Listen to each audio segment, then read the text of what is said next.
انسان کو کیسے پتا چلے کہ اس کا دل بیمار ہے؟ اس سلسلے میں حافظ بن قیم رحمۃ اللہ علیہ نے کچھ علامات بیان فرمائی ہیں۔ پہلی علامت، جب انسان فانی چیزوں کو باقی چیزوں پر ترجیح دینے لگے تو سمجھ لے کہ میرا دل بیمار ہے۔ مثلا دنیا کا گھر اچھا لگتا ہے مگر آخرت کا گھر بنانے کی فکر نہیں ہے۔ دنیا میں عزت مل جائے مگر آخرت کی عزت یا ذلت کی سوچ دل میں نہیں ہے۔ دنیا میں آسانیاں ملیں مگر آخرت کے عذاب سے بچنے کی پرواہ نہیں، مل جائے مگر آخرت کی عزت یا ذلت کی سوچ دل میں نہیں ہے۔ دنیا میں آسانیاں ملیں مگر آخرت کے عذاب سے بچنے کی پرواہ نہیں۔ دوسری علامت، جب انسان رونا بند کر دے تو وہ سمجھ لے کہ اس کا دل سخت ہو چکا ہے۔ یاد رہے، کبھی انسان کی آنکھیں روتی ہیں اور کبھی انسان کا دل روتا ہے۔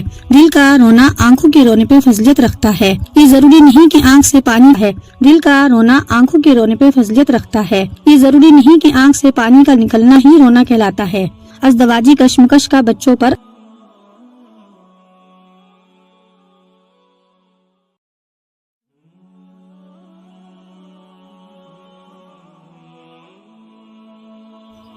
ازدواجی کشمکش کا بچوں پر اثر، شادی شدہ زندگی میں پیدا ہونے والے جھگڑے اور تناؤ نہ صرف والدین کو متاثر کرتے ہیں بلکہ بچوں کے دماغی اور جذباتی نشو و نما پر بھی گہرا اثر ڈالتے ہیں۔ یہ اثرات ابتدائی مہینوں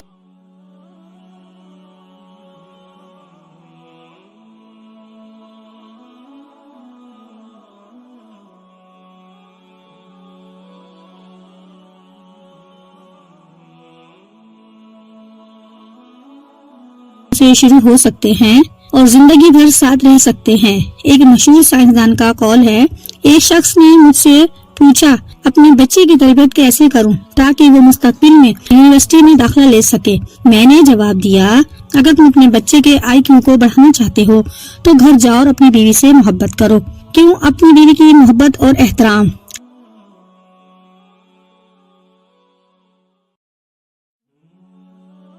نہ صرف ازدواجی زندگی کو مضبوط بناتا ہے بلکہ بچوں کو ایک صحت مند اور پرسکون ماحول فراہم کرتا ہے۔ اپنی شریکی حیات کی محنت کو سراہو اور اس کا شکریہ اپنے بچوں کے سامنے ادا کرو۔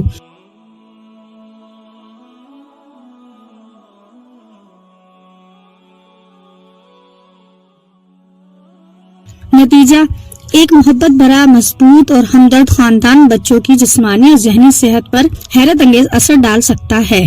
ایسے بچوں کو بیماریاں کم ہوتی ہیں، وہ ضد، تشدد اور جذباتی مسائل کا شکار نہیں ہوتے، ان کا تعلیمی معیار بہتر ہوتا ہے اور وہ نفسیاتی طور پر مضبوط ہوتے ہیں۔ سوچنے کا مقام، اگر آپ ذمہ داری اور شعور نہیں رکھتے تو ایسے معصوم بچوں کو دنیا میں لانے کا فیصلہ کیوں کیا جو آپ کی سختی اور بے اعتنائی سے تکلیف اٹھائے؟ یہ سوچے کہ آپ کی رویے کا اثر نہ صرف آپ کی شریک حیات بلکہ پوری فیملی پر پڑے گا۔ مختصر، یہ خاندان کا خوشگوار ماحول والدین کی محبت اور سمجھداری پر منحصر ہے۔ اپنے بچوں کے لیے بہتر مستقبل چاہتے ہو تو جاؤ اور اپنی شریک حیات کو محبت اور عزت دو، خوش رہیے اور خوشیاں بانٹیے۔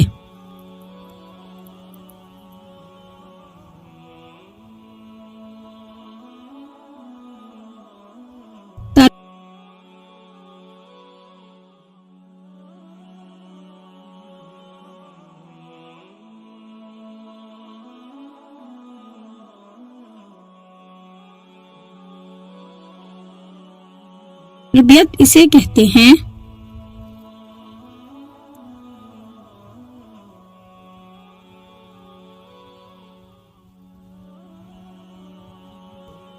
ایک عالم نے ایک شاگرد کا واقعہ سنایا جو اپنے استاد کی طرح کسی اور درسگاہ میں استاد بن گیا تھا۔ استاد بننے کے بعد جب وہ اپنے اس استاد سے ملنے کے لیے گیا اور اس کو بتایا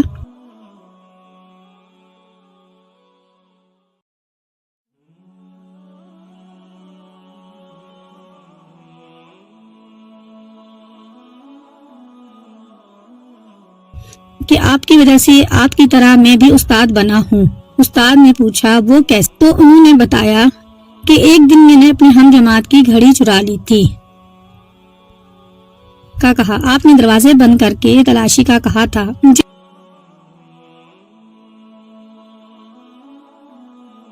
لگا کہ آج میں پھنس گیا۔ تب آپ نے فرمایا کہ سب آنکھیں بند کر لیں۔ آپ نے سب کی آنکھیں بند کروائی۔ آپ نے سب بچوں کی تلاشی لی، ان کی آنکھیں بند تھی۔ آپ نے گھڑی میری جیب سے نکال لی۔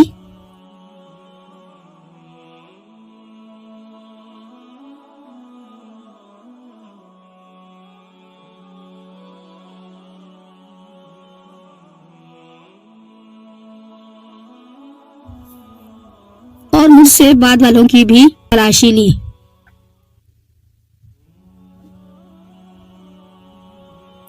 تب میں نے عزت نفس اور زندگی کا ایک سبق سیکھا۔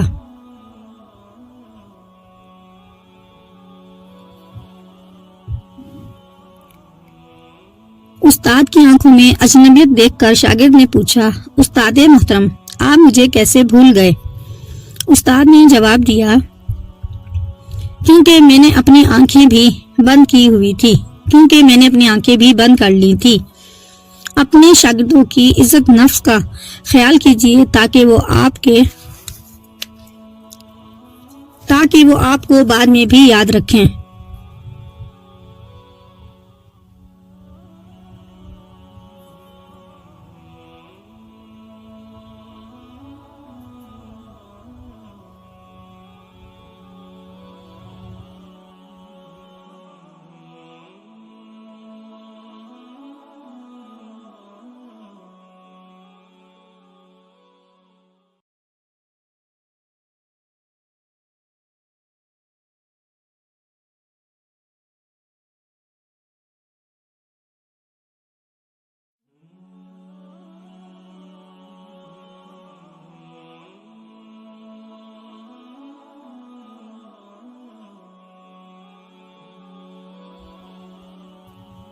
ایک انسان کو ہسپتال میں داخل کر دیا۔ ایک شخص 70 سال کی عمر کو پہنچ گیا۔ بڑھاپے نے اپنا اثر دکھانا شروع کیا۔ ایک وقت وہ بھی آیا کہ کھانا نگلنا دشوار ہو گیا۔ پھر ایک دن اچانک نوبت یہاں تک آ گئی، کھانا نگلنا ممکن ہی نہ رہا۔ بوڑھے شخص کو اس کے بچوں نے ہسپتال میں داخل کر دیا۔ ڈاکٹروں نے ایمرجنسی آپریشن کا مشورہ دیا۔ آپریشن کامیاب رہا۔ اکاؤنٹنٹ نے بوڑھے شخص کو ہسپتال کا بل تھما دیا، جس میں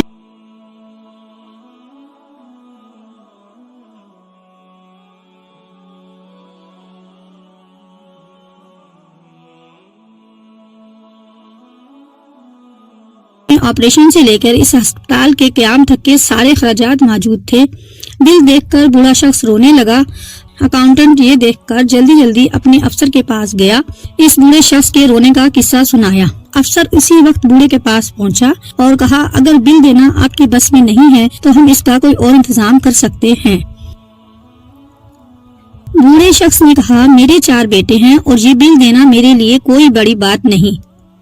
میں اس لیے نہیں رویا کہ میں بل ادا نہیں کر سکتا، بلکہ میں اس لیے رو رہا ہوں کہ میرے رب نے مجھے 70 سال کھلایا لیکن آج تک میرے ہاتھ میں بل نہیں تھمایا۔ ذرا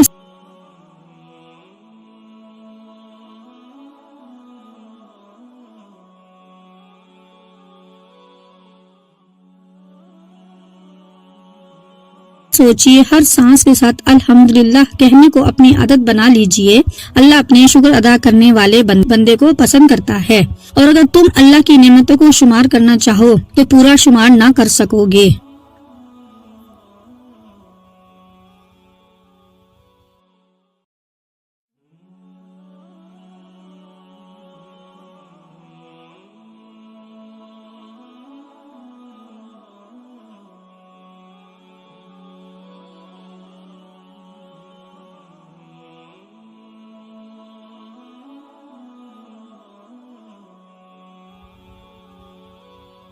زلیخا تو بہت ہے، تم یوسف بنو۔ والد صاحب نے فرمایا، بیٹا کبھی کسی کی عزت سے مت کھیلنا، کہیں ایسا نہ ہو کسی کی بیٹی تمہارے احساسات کے لیے رف کاپی ہو جائے۔ ایک روز میں نے اپنے والد کی ان تمام نصیحتوں کا جواب طنزیہ مسکراہٹ کے ساتھ اس طرح دیا۔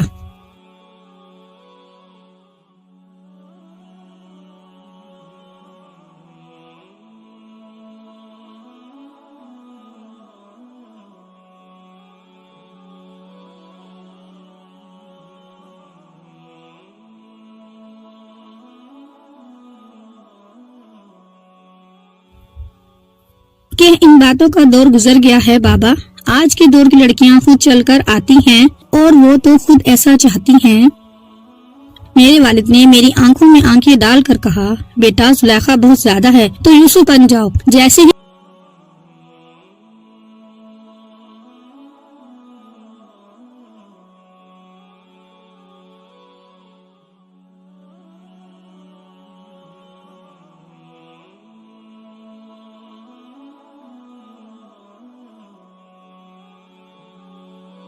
میں نے یہ جملہ سنا میرے رونگٹے کھڑے ہو گئے. کینچی کی طرح چلتی زبان بند ہو گئی.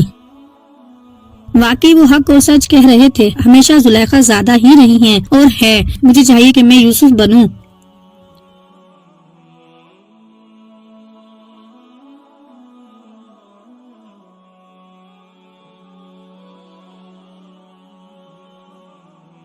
تیرے یوسف بننے سے زلیخا بھی ہوش و حواس میں آ جائے گی.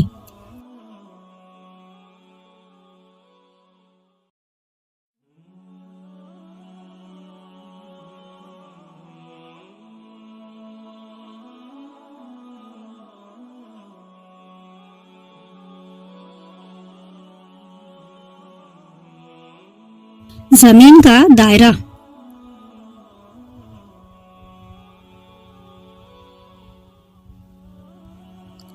ایک بادشاہ نے کسی شہری کی کسی بات پر خوش ہو کر اسے یہ اختیار دیا کہ وہ سورج غروب ہونے تک جتنی زمین کا دائرہ مکمل کر لے گا وہ زمین اس کو الاٹ کر دی جائے گی, اور اگر وہ دائرہ مکمل نہ کر سکا اور سورج غروب ہو گیا تو اسے کچھ نہیں ملے گا. یہ سن کر وہ شخص چل پڑا. چلتے چلتے ظہر ہو گئی. اسے خیال آیا اب واپسی کا چکر شروع کر دینا چاہیے, مگر پھر لالچ نے غلبہ پا لیا اور سوچا کہ تھوڑا سا اور آگے سے چکر کاٹ لوں. پھر واپسی کا خیال آیا تو سامنے کے خوبصورت پہاڑ دیکھ کر اس نے سوچا اس کو بھی اپنی جاگیر میں شامل کر لینا چاہیے. الغرض واپسی کا سفر کافی دیر سے شروع کیا. اب واپسی میں یوں لگتا تھا جیسے سورج نے اس کے ساتھ مسابقت شروع کر دی ہے. وہ جتنا تیز چلتا پتہ چلتا سورج بھی اتنی جلدی ڈھل رہا ہے. عصر کے بعد تو سورج ڈھلنے کی بجائے لگتا تھا پگھلنا شروع ہو گیا ہے. وہ شخص دوڑنا شروع ہو گیا کیونکہ اسے سب کچھ ہاتھ سے جاتا نظر آ رہا تھا. اب وہ اپنی لالچ کو کوس رہا تھا مگر بہت دیر ہو چکی تھی. دوڑتے دوڑتے اس کا سینہ درد سے پھٹا جا رہا تھا مگر وہ تھا کہ بس دوڑے جا رہا تھا. آخر سورج غروب ہوا تو وہ شخص اس طرح گرا کہ اس کا سر اس کے سٹارٹنگ پوائنٹ کو چھو رہا تھا اور پاؤں واپسی کے دائرے کو مکمل کر رہے تھے. یوں اس کی لاش نے دائرہ مکمل کر دیا. جس جگہ وہ گرا تھا اسی جگہ اس کی قبر بنائی گئی اور قبر پر کتبہ لگایا گیا جس پر لکھا تھا اس شخص کی ضرورت بس اتنی ساری جگہ تھی جتنی جگہ اس کی قبر ہے. اللہ پاک نے بھی اسی طرف اشارہ کیا ہے. ہمارے دائرے بہت بڑے ہو گئے ہیں. انا للہ و انا الیہ راجعون. چلیے واپسی کی سوچتے ہیں. رب تک اگر یہ دائرہ مکمل ہو گیا تو کہیں شام نہ ہو جائے.